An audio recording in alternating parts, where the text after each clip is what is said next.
Hello बच्चों, चलिए प्रश्न पढ़ते हैं। प्रश्न दिया कि दिए गए तत्वों के इलेक्ट्रॉनिक विन्यास में से कौन सा इलेक्ट्रॉनिक विन्यास द्वितीय तथा तृतीय आयन ऊर्जा में अति उच्च अंतर दर्शाता है। ये अपने को चार इलेक्ट्रॉनिक विन्यास जो है वो दिए हुए हैं। तो सबसे पहले बात करें अगर इस प्रश्न में मुख्य अवधारणा की, तो देखो क्या होगी। मुख्य अवधारणा जो इस प्रश्न में होगी वो होगी आयनन ऊर्जा। तो देखो चार इलेक्ट्रॉनिक विन्यास लिखे थे अपने। सबसे पहले ये क्या लिखा हुआ है, 1s2, 2s2, 2p6, 3s2।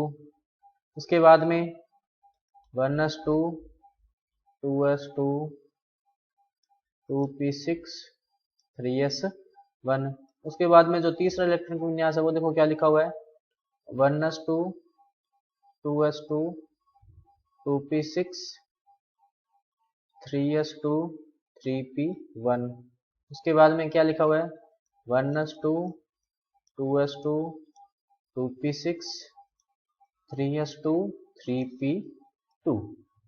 अब अगर अपन देखें तो ये जो दूसरा और जो तीसरा है उसमें तो क्या है कि पहली एक इलेक्ट्रॉन जैसे ही निकलेगा ये जो स्थायी इलेक्ट्रॉनिक विन्यास प्राप्त कर लेंगे और ये भी जो स्थायी इलेक्ट्रॉनिक विन्यास प्राप्त कर लेंगे।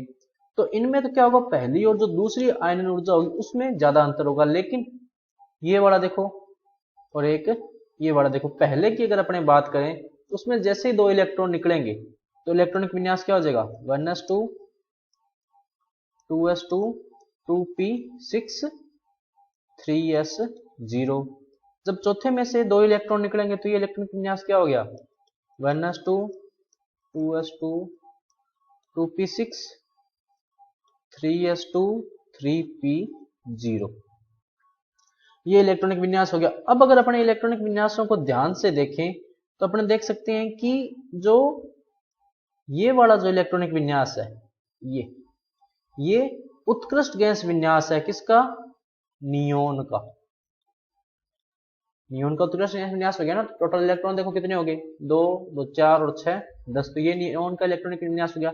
लेकिन ये जो है ये उत्कृष्ट गैस विन्यास नहीं है। ये कितने नंबर पे आ रहा है, असल में 12 नंबर पे आ रहा है। तो ये असल में मैग्नीशियम का इलेक्ट्रॉनिक विन्यास बनता है जो कि एक उत्कृष्ट गैस विन्यास नहीं है। तो जो दूसरी आयनन ऊर्जा होगी और उसके बाद में जो तीसरी आयनन ऊर्जा होगी, तीसरी आयनन ऊर्जा में अगर अपने को इलेक्ट्रॉन निकालना है तो यहां से देखो 2p6 से इलेक्ट्रॉन निकलेगा और यहां पर किससे निकलेगा, 3s2 से इलेक्ट्रॉन निकलेगा। तो ज्यादा ऊर्जा जो अपने को Ne के लिए देनी पड़ेगी। तो सही उत्तर क्या होगा आपका, विकल्प नंबर ए की, विकल्प नंबर ए के लिए द्वितीय व तृतीय आयनन